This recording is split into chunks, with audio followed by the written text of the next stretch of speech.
오늘도 하나님의 말씀과 동행하는 여러분들의 복된 삶 되시기를 축원드립니다. 우리는 계속해서 다윗과 그 가문에 일어나고 있는 참담한 죄의 결과에 대해서 묵상하고 나누는 가운데 있습니다. 한 가정 안에서 일어나야 하지 말아야 할 이 참담한 비극이 연이어 일어나고 있는 것을 보게 됩니다. 암논이 다말을 욕보이고 그 일로 인해서 압살롬은 그 일을 마음에 품고 2년을 기다렸습니다. 그리고 마침내 암논을 끌어내어서 그를 암살하죠. 이게 다윗 한 사람의 범죄가 가지고 온 연쇄적인 나비 효과였습니다. 이렇게 죄는 무서운 거죠. 연쇄적이고 집요하게 그의 인생을 물고 늘어집니다.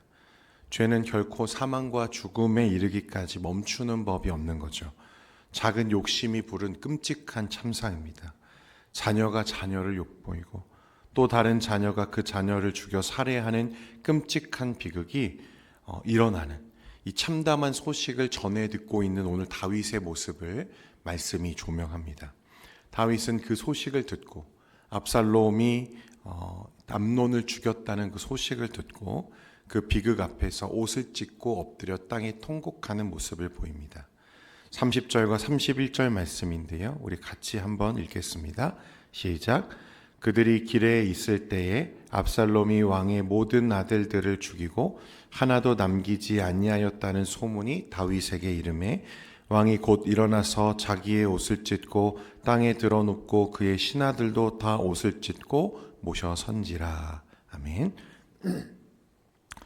다윗이 전해 들었던 소식은 처음에 정확한 소식은 아니었습니다. 다윗은 듣기로 압살롬이 왕의 모든 아들들을 죽이고 하나도 남기지 아니하였다는 소식을 듣죠. 과장된 소식이었습니다. 그래서 다윗은 그 순간 옷을 찢고 땅에 들어 누워서 통곡합니다. 그랬더니 왕의 신하들도 함께 울고 있죠. 왕이 울고 왕국 정체가, 나라 전체가 비통에 잠겨서 지금 함께 울고 있는 것을 봅니다. 그리고 곁에 있던 요나답이 다시 왕에게 이렇게 말합니다. 32절에 다윗의 형 시므아의 아들 요나답이 아뢰어 이르되 내 주여 젊은 왕자들이 다 죽임을 당한 줄로 생각하지 마옵소서. 오직 암논만 죽었으리이다. 그가 압살롬의 누이 다말을 욕되게 한 날부터 압살롬이 결심한 것이니이다. 왕이시여, 왕자들이 다 죽은 것은 아닙니다. 암논만 죽었습니다. 그가 압살롬의 누이 다말을 욕되게 한 날부터 압살롬이 결심한 것입니다. 라고 왕에게 말합니다. 여러분, 지금 이 말을 전해주고 있는 요나답이 누굽니까? 암논의 범죄에 동참했던 그 요나답입니다. 여러분, 물론 다 죽은 것이 아니라 암논만 죽은 것은 불행 중 다행이긴 합니다만, 그런데 그 이야기가 다윗을 더 깊이 슬프게 할 수밖에 없는 이유가 여기 있습니다. 여러분, 이 일이 일어난 이유가 무엇입니까? 암논이 다말을 욕되게 한 일 때문에 일어났다고 지금 요나답이 말하고 있죠. 여러분, 그 암논이 다말을 욕되게 했을 때 다윗은 어떻게 했습니까? 분노했죠, 분노. 하지만 그를 처벌하지는 않았습니다. 왜냐하면 편애했기 때문이죠. 단호하지 못했던 그 순간의 머뭇거림 때문에 오늘 지금 이런 일이 일어났다는 것을 누가 말합니까? 요나답이 말하고 있는 거예요. 이것을 알게 되었을 때, 자신이 그때 더 단호하지 못했던 우유부단함 때문에 일어난 것을 알게 되었을 때 다윗의 심정이 어떻겠습니까? 아니, 애초에 이 모든 일이 자신의 범죄에 이어진 연쇄적인 그 결과라는 것을 누구는 압니까? 다윗은 지금 알고 있잖아요. 하나님이 너의 가문의 칼이 계속될 거다, 그렇게 말씀하셨던 것을 그는 기억하고 있는 거죠. 그러니까 다윗은 이게 누구의 책임이라는 걸 압니까? 자기 책임이라는 걸 알아요. 그 마음이 어땠을까요? 자신의 범죄가 이런 끔찍한 가정의 결과를 가지고 왔다는 사실을 인정해야만 할 때 그의 마음은 어떠 있을까요? 단장의 슬픔, 죽음과 같은 고통이 지금 밀려오는 거예요. 그래서 그는 옷을 찢고 엎드려서 심히 통곡합니다. 계속되는 말씀에 보니까 34절에서 36절에 보면 이제 압살롬에 대한 이야기가 나오는데 같이 한번 읽겠습니다. 34절에서 36절입니다. 시작. 이에 압살롬은 도망하니라. 파수하는 청년이 눈을 들어보니 보아라, 뒷산 언덕길로 여러 사람이 오는도다. 요나답이 왕께 아뢰되 보소서, 왕자들이 오나이다.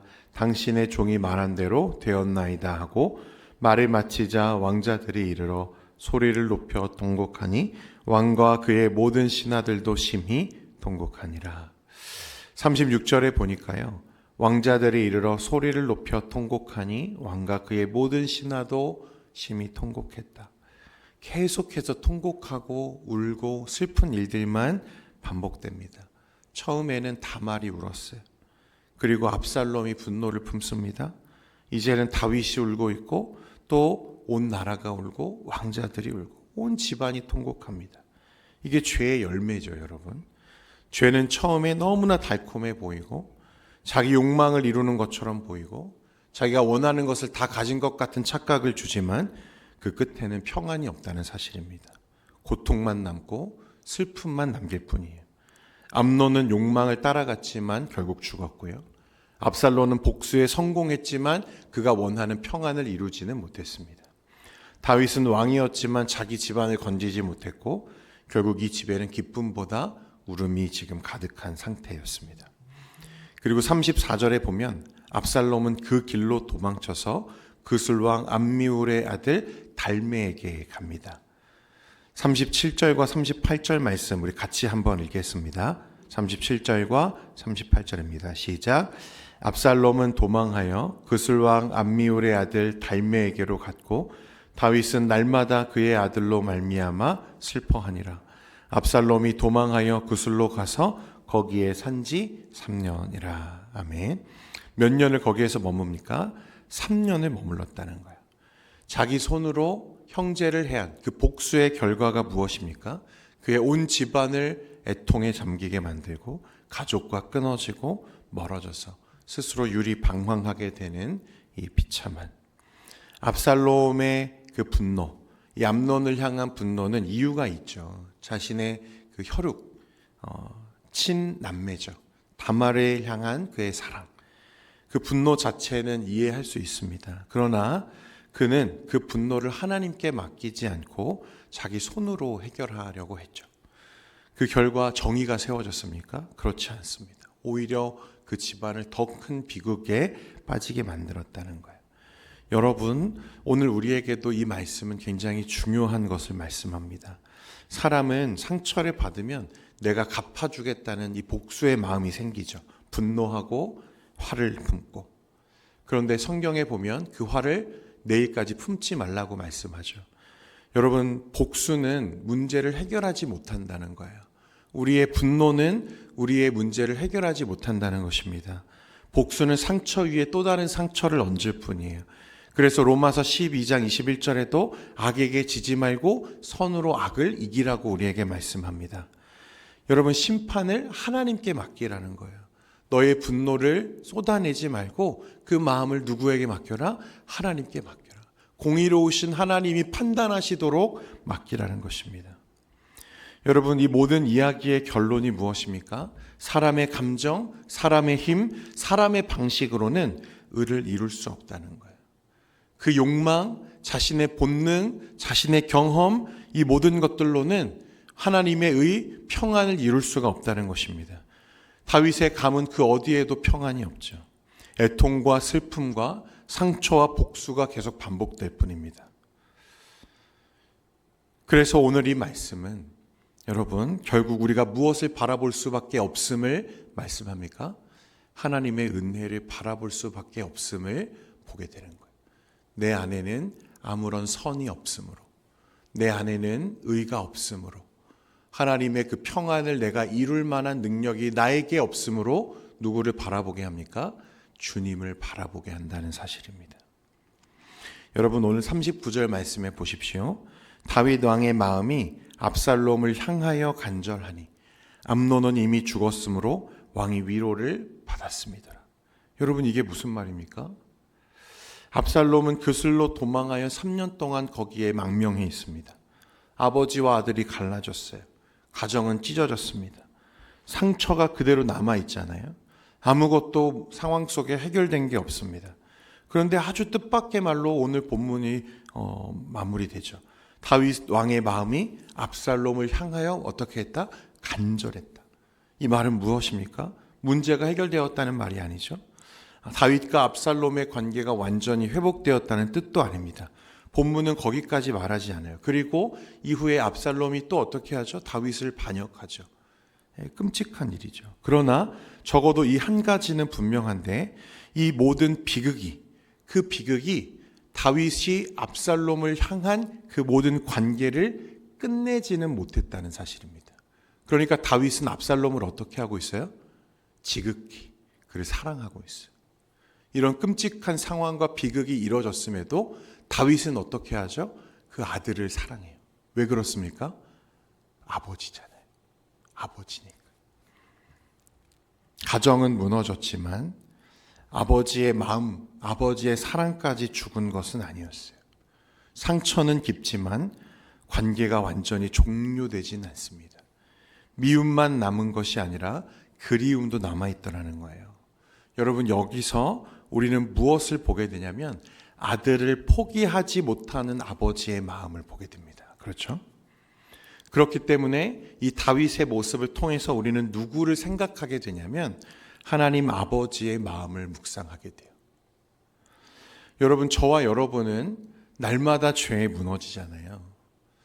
비극적이죠. 우리의 삶은 선한 게 하나도 없잖아요. 그런데 하나님이 우리를 끊으세요? 끊지 못하세요? 끊어내지 못하시죠. 계속 그리워하죠. 하나님은 계속해서 우리를 어떻게 하세요? 사랑하세요. 여러분, 다윗은 그 상황을 해결하지 못합니다.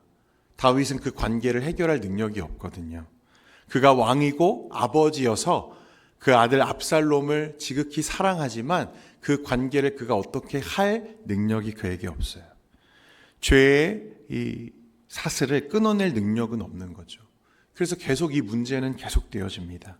그런데 우리 하나님 아버지는 다윗과 다르시죠. 하나님은 우리를 사랑하실 뿐 아니라 그 문제를 해결하시기 위해서, 그 단절과 아픔과 슬픔에서 우리를 건지시기 위해서 직접 뛰어드시는 아버지이시죠. 그래서 누구를 보내십니까? 독생하신 예수 그리스도를 우리에게 보내시는 거예요. 그래서 여러분, 믿음의 사람은 넘어질 수는 있어도 그게 끝은 아닙니다. 우리의 끝은 절망이 될 수 없어요. 왜냐하면 우리의 모든 실패보다 하나님의 은혜가, 하나님의 약속이 더 크고 강하기 때문인 줄 믿으시기를 바랍니다. 여러분, 이것이 복음이에요. 내가 하면 안 돼요. 내가 하려고 하면 무너지죠. 난 그럴 힘도 없고 능력도 없습니다. 죄의 문제는 다윗도 해결하지 못해요. 다윗이 왕이어도 그 관계를 어찌할 수 없어요. 그런데 우리 아버지 하나님은 그냥 두지 않으실 뿐만 아니라 이 모든 문제를 해결하기 위해 자기의 생명을 내어주시죠.